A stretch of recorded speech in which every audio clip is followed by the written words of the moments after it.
It started with a hotel guest who never checked out. In January 2013, 21-year-old Elisa Lam arrived alone at the Cecil Hotel in Los Angeles. She was a student, traveling, documenting her journey online, and regularly updating her family. Then, suddenly, she stopped. For days, no messages, no calls, no posts. Her parents reported her missing. What followed would become one of the most disturbing real-life mysteries of the modern internet age. Security footage was released to the public. The video showed Elisa inside an elevator. She pressed multiple buttons, but the doors wouldn't close. She stepped in and out, peering down the hallway as if someone was standing just out of sight. Her movements were erratic. Her hands gestured strangely, as though she was talking to someone no one else could see. There was no one else in the footage. No reflections. No shadows. No footsteps. Just Elisa and empty space. Then guests at the hotel began to complain. The water was dark. It tasted strange. Some said it smelled. Maintenance workers were sent to the rooftop water tanks. Inside one of them, they found her. Elisa Lam's body was floating in the water tank that supplied the entire hotel. The lid was closed. The tank was over 10 feet high. There were no security cameras showing her accessing the roof. No alarms triggered. No signs of forced entry. The official ruling stated her death was accidental. But questions remain. How did she reach the roof, which was locked and alarmed? How did she climb into the tank alone? Why did the elevator footage appear altered? And why did hotel employees wait days before checking the water source? To this day, investigators cannot fully explain the sequence of events. Some believe it was a mental health crisis. Others believe the hotel itself played a role. And some believe Elisa was never alone in that elevator. The Cecil Hotel has a long history. Serial killers, unexplained deaths, disappearances. Locals say certain rooms are never truly empty. Guests report footsteps in locked hallways, voices through walls with no neighboring rooms, and elevators that stop on floors no one selected. Elisa Lam's case remains officially closed, but online investigators, paranormal researchers, and former hotel staff still disagree. Because no matter how many times the footage is watched, no matter how many explanations are offered, there is one moment in that elevator video no one can explain. The moment when Elisa steps back and reacts to something we cannot see. And whatever it was, it never left the hotel.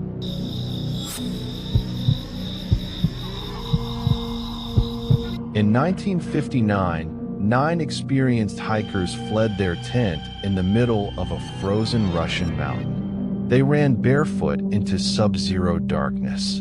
Some were found miles away. Some had injuries no human could explain. And to this day, no official explanation fully answers why they ran or what chased them. This is not a legend. This happened. And it remains one of the most disturbing unsolved mysteries in modern history. In January 1959, a group of 9 highly trained Soviet hikers set out for an expedition across the Ural Mountains in Russia. These were not amateurs. They were experienced climbers, students, and war veterans. Their goal, to reach Otorten Mountain, a remote, icy region feared by the indigenous Mansi people who called the nearby pass Koletsyakal. Translated, it means, Mountain of the Dead. The hikers never made it. When they failed to return, search teams were dispatched weeks later. What they found would shock the world. Searchers discovered the group's tent partially buried in snow. But here's what froze investigators with fear. The tent was cut open from the inside. Their boots, coats, and supplies were still inside. The hikers had fled into the freezing night underdressed. Footprints led away from the tent, calmly at first. No signs of struggle. No signs of a fight. Just bare feet walking into death. Why would trained hikers abandon shelter in 30 degrees Celsius weather? The first bodies were found under a tree at the edge of the forest. They showed signs of hypothermia. But the others?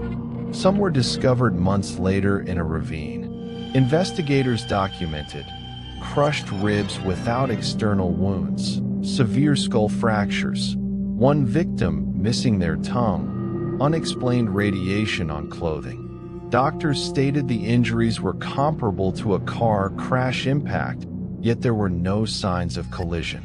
No footprints of attackers. No avalanche debris. Just silence. Authorities quickly closed the case with a vague conclusion. The hikers died due to a compelling natural force. No explanation. No accountability. Over the decades, darker theories emerged. Military experiments involving secret weapons, infrasound theory, suggesting sound waves induced panic, unidentified lights reported in the sky that same night, paranormal entities tied to the mountain, unknown predators never officially recorded. Even the local Mansi people avoided the area. They warned outsiders, something lives there. In recent years, Russian authorities reopened the case. They claimed an avalanche caused panic. But critics argue, no avalanche damage was found. Footprints were intact. The tent remained standing. Once again, the case was quietly closed. And once again, questions remained unanswered. The Dyatlov Pass incident isn't just a mystery. It's terrifying because the victims were prepared. The danger was invisible. And whatever happened caused instant, irrational fear. To this day, no one can say with certainty what forced 9 strong adults to run into frozen darkness, leaving safety behind.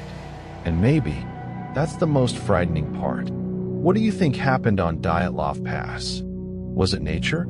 A government secret? Or something that was never meant to be discovered? Comment your theory below. And if you want more true horror stories that actually happened, subscribe.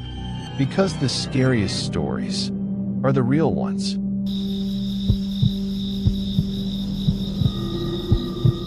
The first sign that something was wrong was the sound. It wasn't loud. It wasn't sudden. It was subtle enough to ignore. A soft creak above the ceiling at night. A faint shift, like wood adjusting to temperature. The kind of noise houses make when they settle. The man told himself it was nothing. He lived alone in a single-story house in Florida. A quiet neighborhood. Retired couples. Families that slept early. Nothing ever happened there. But the sounds continued. Sometimes late at night. Sometimes just before dawn. Always above him. He checked the attic once. Just once. Lifted the panel, shined a flashlight around. Saw nothing unusual. Insulation. Dust. Darkness. He closed it and went back to his life. Weeks passed. Then things started moving. A cabinet door left open in the kitchen. A chair slightly out of place. The refrigerator light on when he was certain he had closed it. He blamed exhaustion, stress, the human habit of forgetting. Until one morning, he found muddy footprints near the sink. They were barefoot, too large to be his. He wiped them away without thinking. That was his first mistake. The second mistake was installing cameras. He bought a small indoor security system. Nothing fancy, just enough to calm his nerves. One camera in the kitchen, one facing the living room, one near the hallway. He told no one. The first few nights, nothing happened. On the fourth night, he reviewed the footage. At exactly 2:14 a.m., the kitchen camera flickered. For half a second, the image distorted. Then the attic panel above the pantry opened. Slowly, deliberately, something lowered itself down. A hand appeared first, then an arm, then a head. The man paused the video, zoomed in. The face was partially obscured by shadow, but it was unmistakably human. barefoot, thin, watching the room before moving. The figure dropped silently onto the kitchen floor. No rush, no panic. It walked to the sink, turned on the tap, drank directly from the faucet, then stood still, listening. After nearly a full minute, it returned to the pantry, climbed back into the ceiling, and pulled the panel closed from the inside. The entire event lasted 6 minutes. The man sat frozen in his chair long after the video ended. He didn't sleep that night. Police arrived the next morning. They searched the attic thoroughly. They found signs that made the officers go quiet. Food wrappers stuffed between insulation, bottled water, a sleeping bag flattened by long use, human waste sealed inside plastic bags.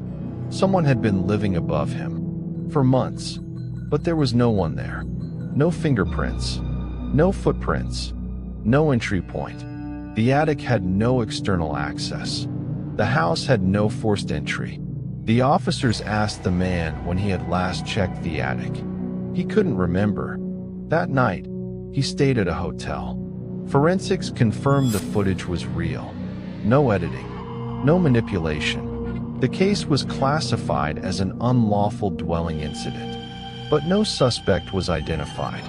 The police suggested the intruder had fled when cameras were installed. They recommended sealing the attic and changing locks. The man didn't argue. He sold the house within 3 weeks. The buyers were a young couple. They weren't told everything, only that the previous owner wanted to move quickly. 3 months later, the new owners called the police. They reported hearing movement above their bedroom at night. Scratching, breathing, something shifting its weight. Officers returned. They found the attic sealed. No signs of entry. No food. No sleeping bag. Nothing. The sounds continued for 2 weeks, then stopped. The couple moved out.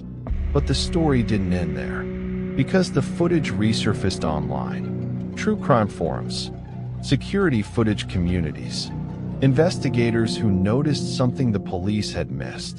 In one frame, as the figure stands at the sink, the kitchen camera catches a reflection, not in the mirror, in the microwave door. Another face, already inside the room, standing behind the camera. The reflection lasts less than a second. The original homeowner insists he never saw it. Police never addressed it. The video was later removed from public platforms. Neighbors began to talk. One reported missing food years earlier. Another mentioned hearing noises in their attic once, but assuming it was animals. A third claimed they had locked their attic panel permanently after seeing it open by itself one night. No formal reports were filed. The neighborhood remained quiet. Too quiet. In 2022, during renovations on a nearby house, contractors discovered a network of interconnected attic crawl spaces, cut through over years, linking multiple homes, large enough for a person to move through. Some sections showed signs of recent use. Others were old. No one could determine who built them, or when, or how many people knew they existed. The original homeowner refuses interviews. He says the worst part wasn't the footage. It was the realization that someone had been there while he slept, listening, watching, choosing when to come down, and choosing when not to. Because if the cameras hadn't been installed, he might never have known, and whoever lived above him might still be there.